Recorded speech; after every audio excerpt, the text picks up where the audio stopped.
এত আমরা নিজেরা নিজেদেরকে আল্লাহ থেকে এতটা দূরে করছি দিন বা দিন, যে আমাদের শেষ পরিণতি কি হবে ওটা আল্লাহ ছাড়া কেউ জানে। যে উম্মতকে আল্লাহ तमाम দুনিয়ার রাজত্ব দিয়েছিল, গোটা দুনিয়া এদের গোলামি করত এই মুসলমানের ঈমানওয়ালা, সেই উম্মত আজ আমরা আল্লাহ থেকে সরে যেতে যেতে এমন অবস্থায় পৌঁছে গেছি যে আজ আমার কথা আমার বিবি মানতে রাজি নয়, আমার কথা আমার ছেলে শুনতে রাজি নয়, অথচ খোদার কসম গোটা দুনিয়ায় উম্মতের কথা শুনতে বাধ্য হয়েছে। চিউটি থেকে জিবরাইল, এমন কোন মখলুক আল্লাহ পয়দা করেনি যে যারাই মুসলমানের কথা মানতে বাধ্য হয়নি। আজ কেন মানছে না? বলে প্রথম তুমি অবাধ্য হয়েছো আল্লাহ, যার কারণে সবাইকে আল্লাহ অবাধ্য করেছে তোমার। নয়তো এই উম্মত, এ দরিয়া তোর বুকের উপর দিয়ে যাব, আল্লাহর দিন নিয়ে এসেছি। তো 10,000 সাহাবাদের জামাত ঘোড়ার উপরে বসে দরিয়ার পানির উপর দিয়ে ঘোড়া চালিয়ে চলে গেছে, একটা ঘোড়ার পায়ে এক বিন্দু পানি লাগেনি। Can you imagine it? ভাবতে পারি এটা? How it was possible? এটা কি করে হয়? পানির উপর দিয়ে ঘোড়া দৌড়ে গেছে। বলে হ্যাঁ, ঘোড়ার পায়ে পানি পড়েন না। হাদিসে পাকের পাতায় সোনার অক্ষরে লিখেছে যে পাকা রাস্তায় ঘোড়া দৌড়ালে যেভাবে খটখট খটখট শব্দ হয়, ওইভাবে খটখট শব্দ করে ঘোড়াকে আল্লাহ পাক পার করিয়ে দিয়েছে। কি করে? এই উম্মতের মেয়েরা এমন একজন মেহমান আসছে জীবনে দেখেনি। আমার জামাই নয়, বিয়াই নয়, দোস্ত নয়, খালা খালু নয়, বিবি বলছে। শোনো, স্বামীকে বলছে বিবি। দিনদার কাকে বলে?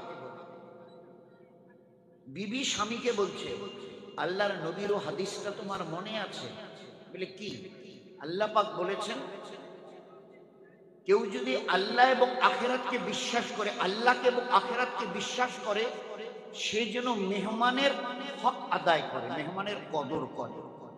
একজন মেহমান এসছে, চিনিও না, কোত্থেকে এসছে তাও জানি না, জীবনে কোনোদিন দেখিনি, কিন্তু আল্লাহর নবীর কথা যে আল্লাহ এবং আখিরাতে যদি বিশ্বাস করো তো মেহমানের হক আদায় করিও।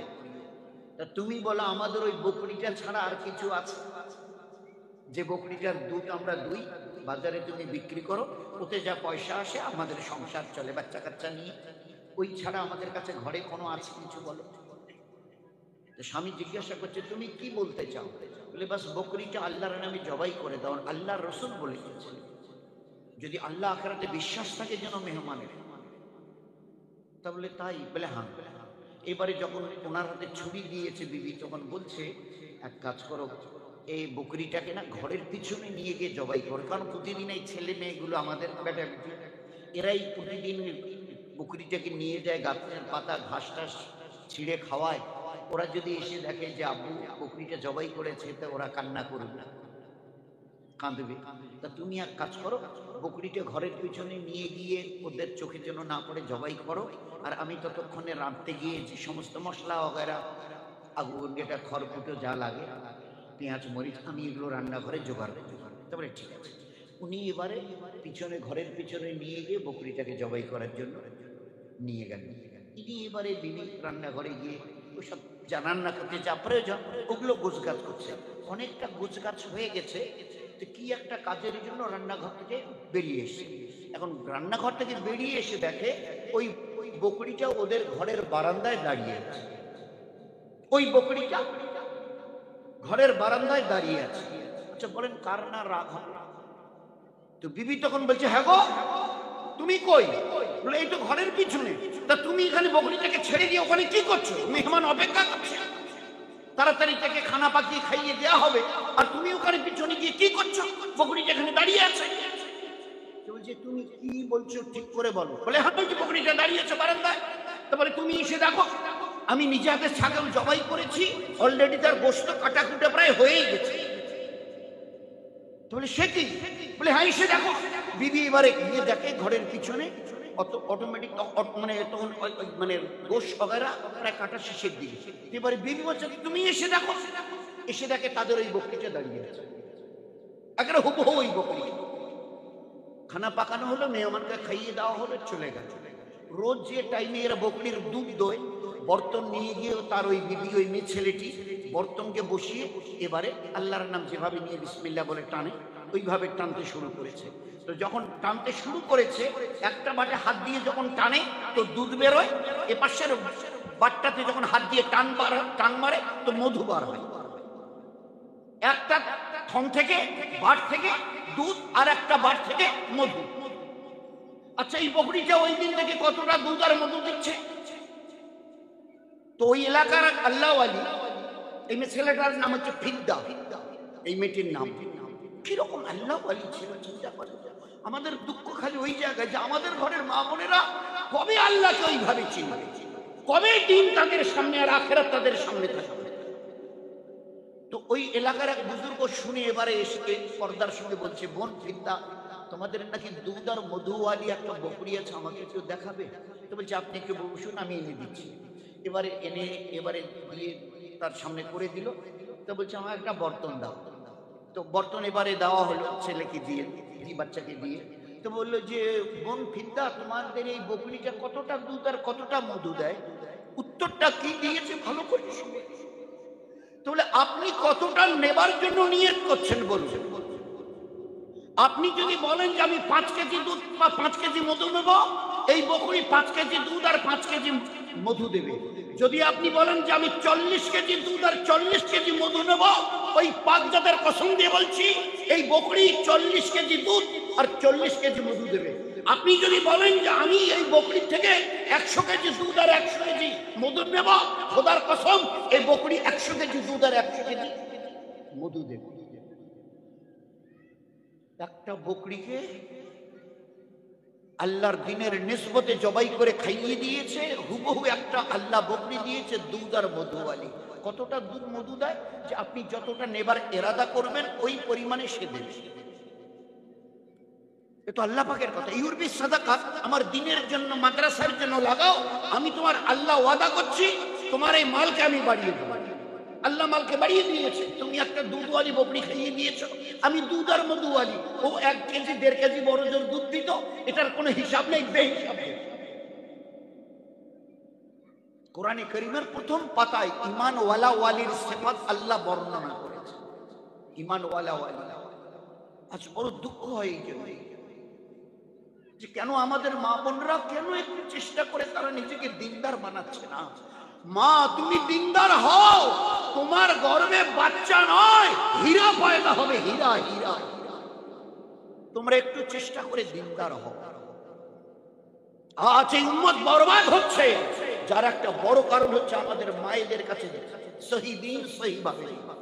আমাদের মায়েরা যদি সহি দিন দিয়ে চলতো না, এদের এক একজনের গর্ভে আল্লাহ পাক সোনা নয় হীরা হীরা দিত। রাবিয়া বসিরের মা বলছে দুপুরের পরের থেকে পেটটা একটু ব্যথা মনে হচ্ছে, প্রসবের সময় মেয়েদের হয়। আমার একটা ডাউট হয়েছে, বোধহয় হয়তো হতে পারে যে আজকে রাতে একটা কিছু হবে, বিকালের দিকে বাচ্চা। তো আমি আমার স্বামীকে বললাম যে হয়তো হতে পারে যে রাত্রিবেলা বাচ্চা প্রসব করতে হতে পারে, তা তুমি একটু কেরোসিন তেল দেখো না যদি জোগাড় করতে পারো। বলছি আমরা এত গরিব ছিলাম যে আমার স্বামী অনেক চেষ্টা করেছে, কিন্তু এতটুকু তেল জোগাড় করতে পারেনি। ওই আল্লাহর কসম, রাতের অন্ধকারে আমি আমার বাচ্চি রাবেয়াকে জন্ম দিয়েছি। তো জন্ম দিয়েছি রাতের আধারে, কিন্তু তার পিছনে আমি মা এতটা তরবিয়তের লাইনে মেহনত করেছি যে গোটা আমার বাড়িটা নয়, গোটা দুনিয়াকে আল্লাহ পাক রাবেয়াকে দিয়ে আলোয় আলোকিত করে দিয়েছে। জন্ম তো দিয়েছে রাতের আধারে, কিন্তু দিনের এতটা তরবিয়ত আর আল্লাহর সঙ্গে তার সম্পর্ক এতটা করে দিয়েছি যে গোটা দুনিয়ায় আলোয় আলোকিত হয়ে গেছে। দুনিয়ায় এমন কোন ঈমানওয়ালা ওয়ালি নেই যে রাবেয়া বসিরের নাম শুনে। মহল্লার লোক বলতো, রে ওরা তো মা আর বেটি বড় গরিব, তোর সারা রাত ধরে বাড়ির ঘরের ভিতরে বাতি জ্বেলে ওরা কি করে, আর বাতি জ্বালার মতো এত তেল পাই বা কোথায় বলতো?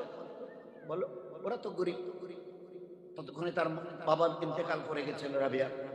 তো মার বেটি, অভাবের সংসার, রাত জেগে করেই বাকি, আর এত তেল পাই বা কোথায়, সারা রাত ঘরে বাতি জ্বালা, চলো তো একদিন গিয়ে দেখতে হবে। তো কিছু লোক এই এলাকার দল বেঁধে এসে, বেড়া বলে তো পাকা বাড়ি ছিল না, কোন রকম বেড়া, তো বেড়ার ফাঁক দিয়ে দেখে, লক্ষ্য করে দেখে নিশুতি রাত, রাত তখন 1টা 2টো 3টে হবে, রাবেয়া বসরি জায়নামাজে দাঁড়িয়ে তাহাজ্জুদে অঝোর নয়নে চোখের পানি ফেলছে। ঘরে খোদার কসম কোনো বাতি নেই, তার শরীর থেকে এত আলো বের হচ্ছে যে বেড়ার ফাঁক দিয়ে গোটা ঘর আলোকিত হয়ে, বেড়ার ফাঁক দিয়ে ওই আলো বহুদূর পর্যন্ত চলে যাচ্ছে। এই ছিল জীবন। যতদিন আমাদের ঘরের মা বোনেরা আল্লাহকে চেনার মতো চিনেছিলেন, বলেন না কত তাজ্জুবের কথা, আল্লাহর নবীকে আল্লাহ নবুয়ত দিলেন, রাসূল করলেন। এবারে ফিরে এসে বলছে, খাদিজা খাদিজা আমার গায়ে কম্বল জড়িয়ে দাও, আমি বড্ড কাঁপছি, আমার বড্ড ভয় লাগছে। বলে কেন কেন? বলে আল্লাহ আমাকে নবী বানিয়েছে। তো খাদিজা রাদিয়াল্লাহু তাআলা কিছু কথা বলেছিলেন, তো শোনার পরে বলছে যে খাদিজা, আল্লাহ আমাকে ইমানের দাওয়াত দিতে বলছে, আমি যে দাওয়াত দেবো কে কবুল করবে? তুমি বলো না খাদিজা, আমি যদি দাওয়াত দিই আমার এই দাওয়াত কে কবুল করবে? তো খাদিজা রাদিয়াল্লাহু তাআলা সঙ্গে সঙ্গে বলে দিয়েছেন, কেন আল্লাহ রাসূল, আপনি দাওয়াত দিন আমি কবুল করব, আপনি দাওয়াত দিন, মুখ খুলুন আমি কবুল করব। তো সর্বপ্রথম আল্লাহ পাক নবীকে, নবী মুহাম্মদ সাল্লাল্লাহু আলাইহি ওয়াসাল্লামকে নবুয়ত দেওয়ার পরে তার দাওয়াতে প্রথম যিনি গোটা দুনিয়ার মধ্যে ঈমান এনেছিলেন, তিনি একজন মেয়ে ছিলেন, খাদিজা রাদিয়াল্লাহু আনহা।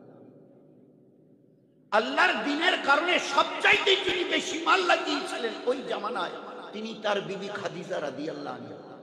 বিশাল বড় মালের মালিক, বড় ধর্নাঢ্য মেয়ে ছেলে ছিলেন আরবের। পুরো মাল আল্লাহর নবীর হাতে তুলে দিয়েছিলেন। এই আল্লাহ রাসূল, আমার এই মাল দিয়ে আমি কি করব? কবরে নিয়ে যাব? আপনি আল্লাহর দ্বীনের জন্য মাল লাগান।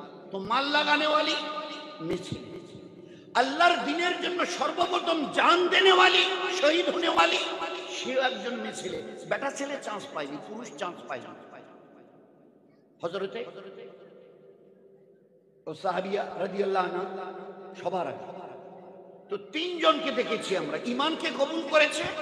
কোন পুরুষ বলে না না না, মেয়ে ছেলে খাদিজা রাদিয়াল্লাহু তাআলা মাল লাগিয়েছে সবচেয়ে বেশি তার নবুয়তের পরে। পুরুষ বলে না, খাদিজা রাদিয়াল্লাহু তাআলা শহীদ হয়েছে, জান দিয়েছে দ্বীনের জন্য। কোন পুরুষ বলে না না, একজন মেয়ে ছেলে হযরতে সুমাইয়া রাদিয়াল্লাহু তাআলা।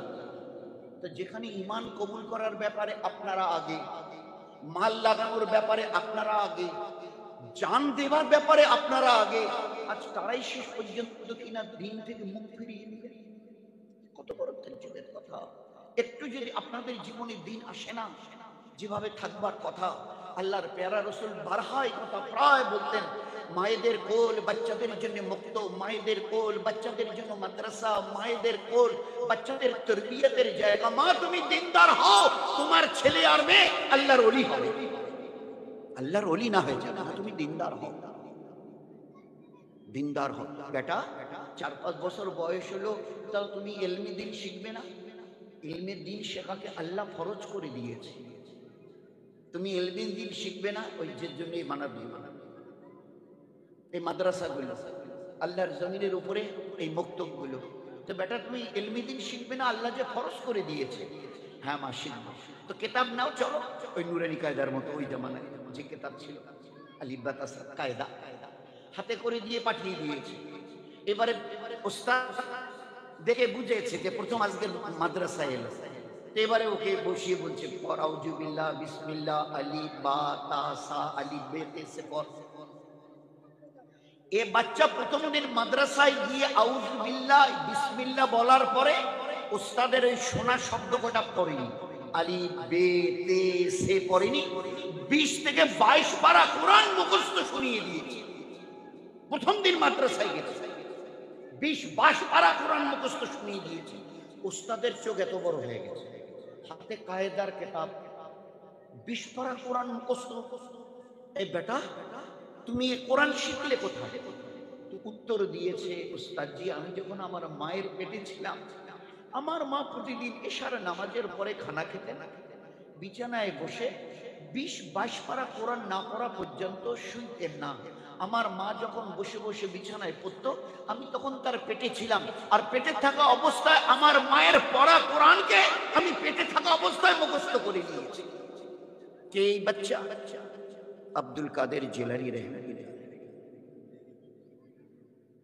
বেটা তুই মাদ্রাসায় যাবি না, ইলমে দিন শেখাচ্ছে ফরজ। হ্যাঁ মা যাবো। তো কিতাব দাও। তবে কিতাব দিয়েছে। তো কিতাব তো দিলে, আমি যে মাদ্রাসায় যাবো খেতে দাও, খানা দাও। তো মা ডেকেছে, আমাকে বলছিস কেন?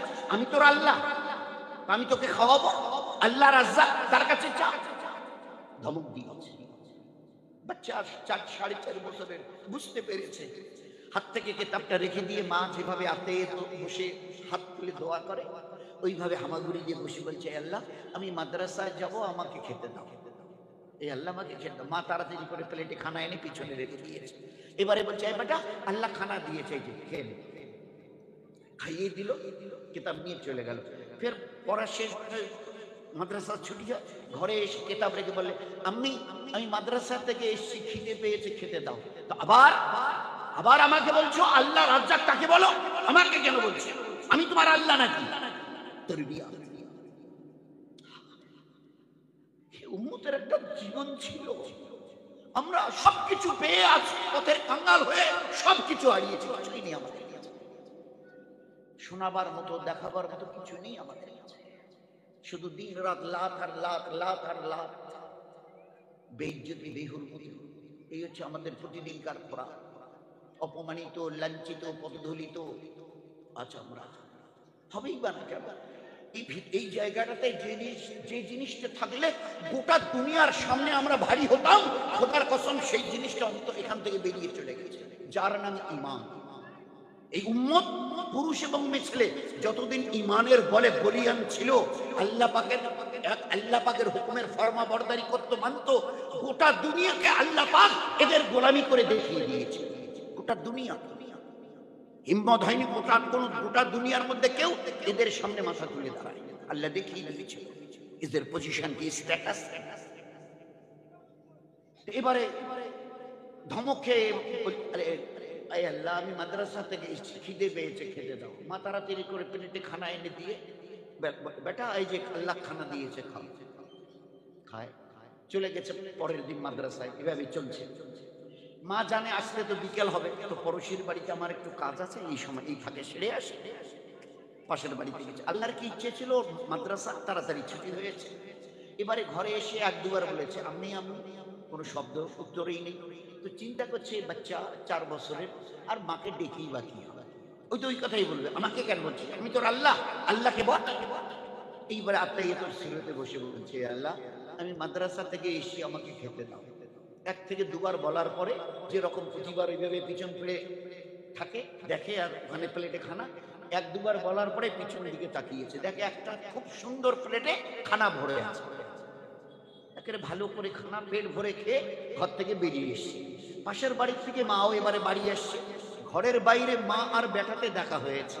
মা বলছে, বেটা কখন এলি? বলছি তো কিছুক্ষণ আগে। তো তুই আমাকে ডাকলি না? তোমাকে তো ডাকলাম, তা তুমি তো শুনলে না। মা তখন বলছে, বেটা খাবি নে, আয় আয়, খাবি নে, আয়। বেটা উত্তর দিয়েছে, মা কেন ওরকম বলছো? এই তো খেয়ে এলাম, এই তো খেয়ে এলাম। কিন্তু একটা কথা কি জানো মা, আজকের যে মজাদার খানা খেয়েছি না, এরকম মজাদার খানা মা জীবনে কোনোদিন খাইনি। বেটা কি বলে, কি বলছে বেটা? মায়ের চোখে পানি এসে গেছে, মায়ের চোখে পানি এসে গেছে। বেটা কি বলছে, মা এরকম মজাদার খানা জীবনে কোনোদিন খাইনি জানো মা। তার চোখে পানি এসে গেছে। আসমান থেকে আওয়াজ আসছে, এ বখতিয়ারের মা, তুমি তোমার বাচ্চাকে তরবিয়ত করেছিলে, তুমি নাও, আমি আল্লাহ খাওয়াই, আমি রাজ্জাক। এই পরিচয় করিয়েছিলে তোমার বাচ্চাকে। তোমার বাচ্চা যখন কিতাব রেখে হাত তুলে আমাকে বলেছে, আল্লাহ আমি বেকার আর বেচैन হয়ে গেছি।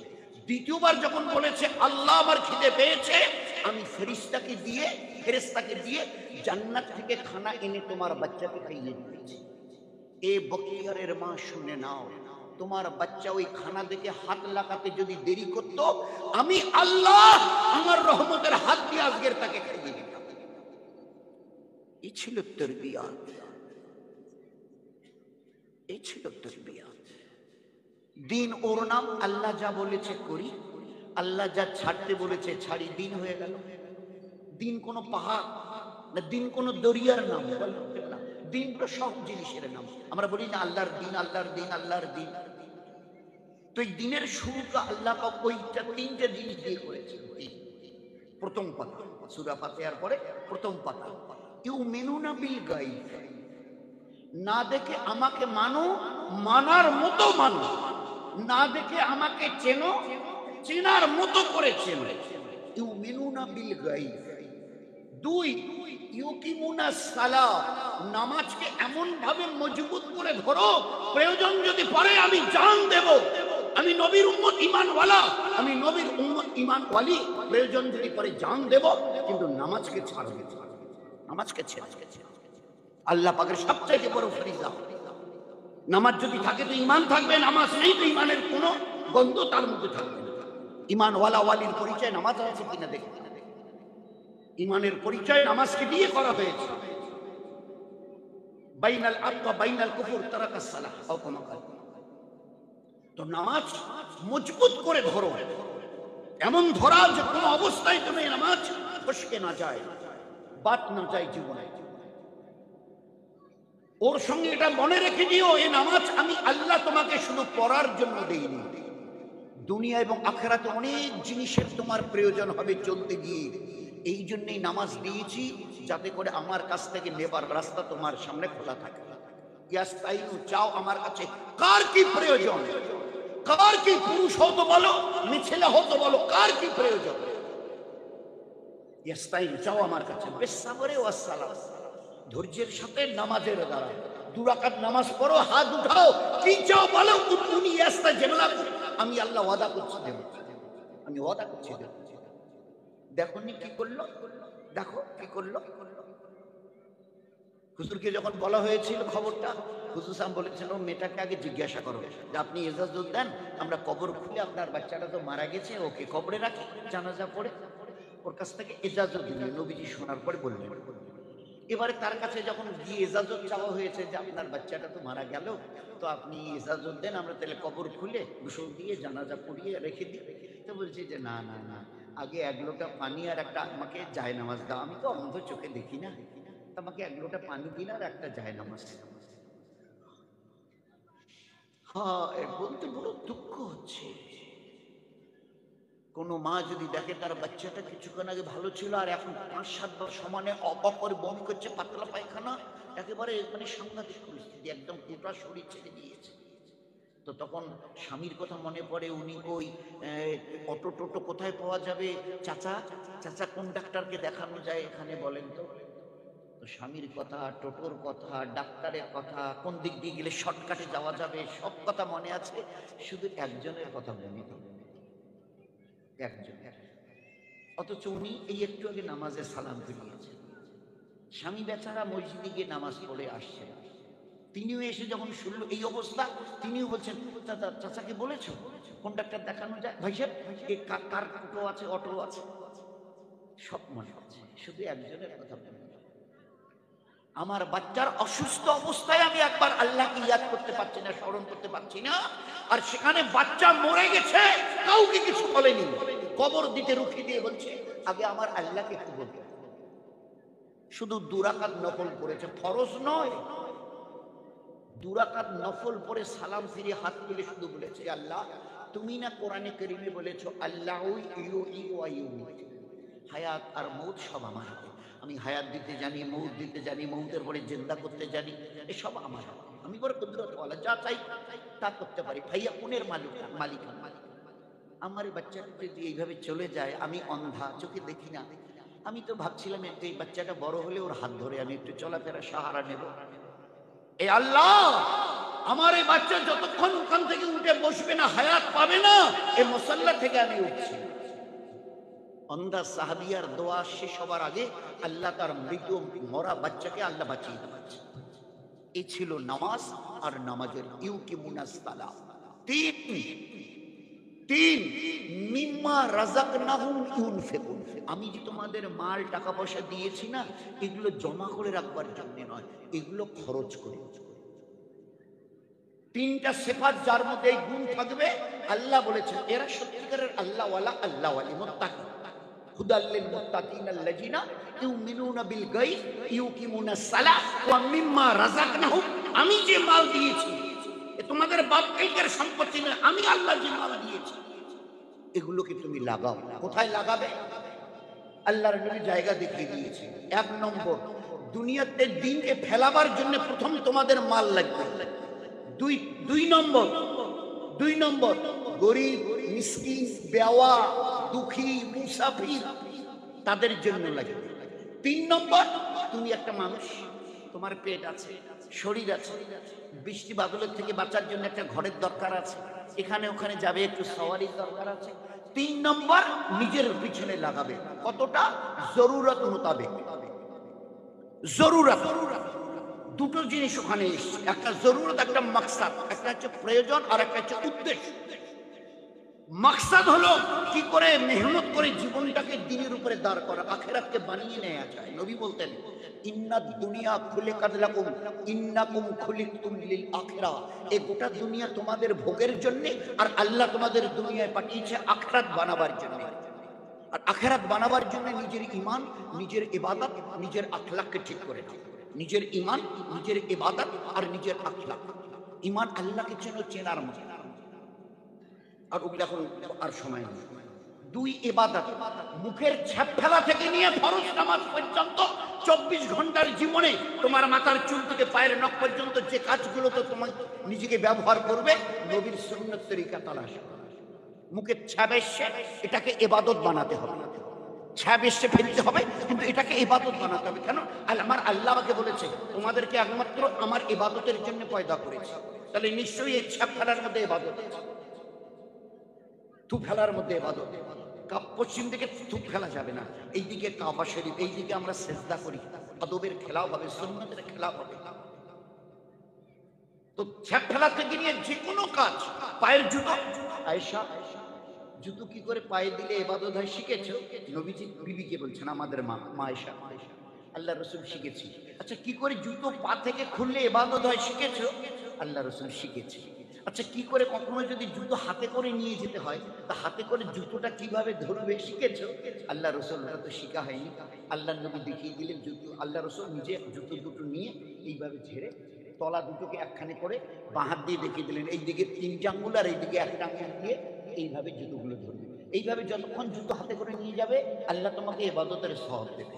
পায়ে দেবার সময় বাঁ পায়ের জুতোটার উপরে বাঁ পাটা দাও, আর বিসমিল্লাহ বলে ডান পাটা জুতো ঢুকিয়ে দিয়ে তারপরে এ পাটা তুলে ঢুকিয়ে দাও। আল্লাহ তোমাকে নামাজ পড়ার মতো, কোরআন পড়ার মতো, রোজা রাখার মতো ইবাদতের সওয়াব দেবে। হাত পায়ের নখ কাটতেই হবে। কবে কাটবো? হাতের নখ কোন দিক, কোনটা আগে কোনটা শেষে, আল্লাহর নবী কি দেখিয়েছিলেন? আমি যদি পায়ের নখ কাটি, কোন নখটা আগে কোনটা শেষে, আমি নবীর সুন্নাত তরিকায় যদি হাত পায়ের নখ কাটি, ইবাদতের সওয়াব। আমার 24 ঘন্টার জীবনে এমন কোন কাজ নেই যে কাজটাকে আল্লাহ ইবাদত বানাননি। জানতে হবে না? বলেন, যদি নাই জানি তো করবো কি? জীবনে বল গোসল করা, রান্না বান্না, বাড়ি ঝাড়ু দেওয়া, চুল চিরুনি। আল্লাহ রাসূল কি বলতেন? ও মায়েরা, মেয়েরা, মাঝখানে সিটি করো, 2 দিকে খোপা বাঁধো, 2 দিকে বেনি করো, পিছনে বেনি করো, ইবাদতের সওয়াব পাবে। কিন্তু খবরদার, খবরদার, গোসলের পরে তোমরা মাথার চুল এইভাবে ধরে পেঁচিয়ে উটের কুচুরির মতো করে উঁচু করে বাঁধো। খবরদার, আমি নবী মানা করছি, এটা কিয়ামতের আলামত। তো আমার মাথার চুলটুকু আমি কিভাবে বাঁধবো? আল্লাহর নবী শিখিয়েছেন, আমি তার উম্মতিয়া, আমাকে জানতে হবে না। কারণ আল্লাহ বলেছে তোমাদের আমার ইবাদত। তো আমাদের জীবনের এমন কোনো কাজ নেই যে কাজ থেকে আল্লাহ ইবাদত করবে। তো এই জন্য আল্লাহকে চেনো, চেনার মতো ইবাদত করো। ছাপ ফেলার থেকে নিয়ে ফরজ নামাজ, মাঝখানে গোটা জীবনের যত কাজ সব সুন্নাত তরিকায় করে ইবাদত বানাও। আর 3 নম্বর হচ্ছে আখলাক। মুখলুকের সঙ্গে প্যার, মোহাব্বত, ইসার, উলফত, হামদর্দিওয়ালা আখলাক পেশ করো, আখলাক পেশ করে দেখাও।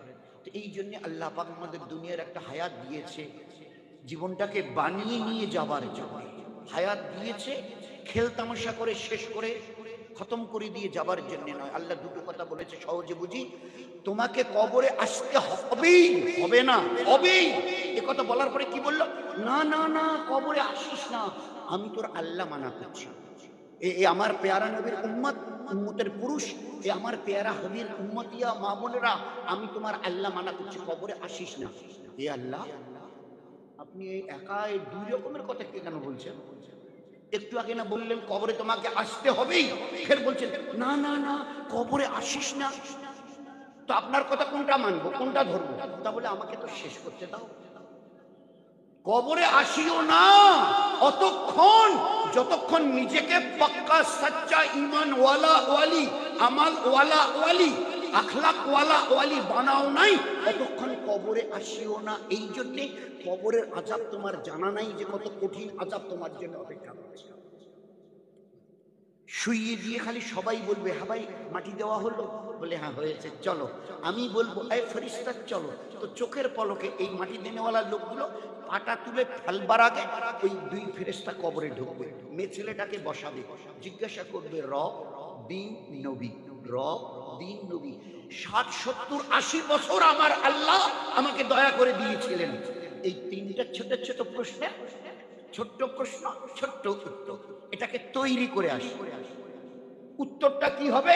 আল্লাহ পাক নবীজিকে দিয়ে, আমার পেয়ারা নবী উম্মতকে বলে দিয়ে উত্তরটা কি হবে এটা যেন তৈরি করে আসি। দুনিয়াতে এমন কোনো মাস্টারমশাই পাবেন না, চাই স্কুলেই পড়ান আর প্রাইভেটে পড়ান, মাসে এই মাস্টারকে 700 টাকা মাসে বেতন দিই, কিন্তু উনিও আমার ছেলেটাকে মেয়েটাকে বলে না এই প্রশ্ন বলে এই এই আসবে, এইটা পুলিশ কোনোদিন বলে না। ওরা জানে যে এটা অমানবিক বলা যাবে না, বলবে এটা খুব ইম্পর্টেন্ট, এটা খুব ইম্পর্টেন্ট, এটা পড়িও ওটা পড়িও, 15 পৃষ্ঠা থেকে 20 পৃষ্ঠা পর্যন্ত ভালো করে পড়িও, কিন্তু এই প্রশ্ন আসবে এটা করবে।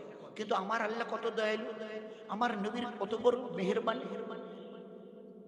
আমার পেয়ারা নবীর উম্মতকে বলে দিও 50 60 70 80 বছর হায়াত দিয়েছি, ছোট ছোট তিনটে প্রশ্ন, রব দিন নবী, উত্তর রব আল্লাহ, দিন ইসলাম, নবী মোহাম্মদ সাল্লাল্লাহু আলাইহি ওয়াসাল্লাম। খালি এতটুকু যদি কবরে বলে দিতে পারে না, আমি ওর কবরকে জান্নাতের বাগান বানিয়ে দেবো, জান্নাতের দামি বিছানা ওর কবরে শুইয়ে দেব, জান্নাতের খিড়কি খুলে দেবো, জান্নাতের সেই সুমিষ্টি হাওয়া ওর কবরে যাবে। কিয়ামত যেদিন কায়েম হবে, একটা পাকা লাগানো সাদা দুধের মতো ধবধবা উট এইভাবে কবর থেকে তুলে নিয়ে যাব, উড়িয়ে নিয়ে যাবে। মানে বিবাহের দিনে মেয়েকে ছেলেকে যেভাবে সাজানো হয় ওইভাবে তাদেরকে সাজিয়ে কিয়ামতের মাঠে এমন জায়গায় তাকে নামিয়ে দেওয়া হবে আল্লাহর আরশের ছায়ায়। নেমেই দেখবে দস্তরখান লাগানো আছে, আর সেখানে জাররাতের রুটি আর মাছের কলিজার কাবাব। আল্লাহ থেকে, আল্লাহ তরফ থেকে এলান হবে, দুনিয়াতে আমার ইবাদত বন্দেগী করে এসছো না, আজ এখানে নাস্তা খাও। ওখানে একটু ইবাদত করতে কম বেশি কষ্ট হয়েছে, নামাজ পড়েছো, রোজা করেছো, তাসবিহ তেলাওয়াত, দান খয়রাত, একটু কষ্ট হয়েছে। এখানে কবরে গিয়ে শুয়ে আমি আরাম করিয়েছি, মিষ্টি নিয়ে পাড়িয়েছি, আজ কবর থেকে তোলার পরে এবারে নাস্তা করো আরশের ছায়ায় বসে, মাছের কলিজার কাবাব। দেখো তো কে, ও ও উনি তো আমাদের নবী ইমামুল আম্বিয়া, বলে জামে কাউসারের পানি নিয়ে অপেক্ষা করছে, নিজের হাতে প্রত্যেককে তোমাদের পানি পান করিয়ে দেবে, এমন পানি যে কোনদিন কোটি কোটি বছর পার হয়ে যাবে, পিয়াস লাগবে না। তারপরে আমি আল্লাহ যখন পানি তোমাদের নবী পান করিয়ে দিবেন, আমি আল্লাহ আমার তরফ থেকে একজোড়া করে প্রত্যেককে কাপড় প্রেজেন্ট করব হাদিয়া হিসেবে, একজোড়া কাপড় আমার তরফ থেকে দেওয়া হবে, এটা পরো। আর সিধা 8টা জান্নাতের দরজা খুলে দেওয়া আছে, যেটা দিয়ে মন চায় জান্নাতে প্রবেশ করো। দিল চায় না, দিল চায়। এই একটু চেষ্টা করে জীবনটাকে তৈরি করি, আর নয়তো তার উল্টোটা যদি হয় কি কষ্ট, ওটা আমরা বরদাস্ত করি। ওই জন্য আল্লাহ বলেছেন লাতা মউত, কবরে আসিস না ইল্লা ওয়া আনতুম মুসলিমুন, যতক্ষণ ঈমান ওয়ালা ওয়ালি, ইবাদত ওয়ালা ওয়ালি, আখলাক ওয়ালা ওয়ালি, আল্লাহকে চেনার সঙ্গে ইবাদত করার মতো আর আখলাক, নিজের সাথে ব্যবহার, পারিবারিক সঙ্গে, বাড়ির লোকের সঙ্গে, পাড়া প্রতিবেশীর সঙ্গে মিষ্টি মধুর ব্যবহার, হাইওয়ান জানোয়ার গাছপালা চেড়ে প্রত্যেকের সঙ্গে মিষ্টি মধুর আখলাক, সবার সবাকুল মখলুক। আমি স্রষ্টা তোমাদের রব আল্লাহ, আমাকে খুশি করো ইবাদতের দ্বারা, গোটা মখলুককে খুশি করো ভালো মিষ্টি মধুর ব্যবহারে।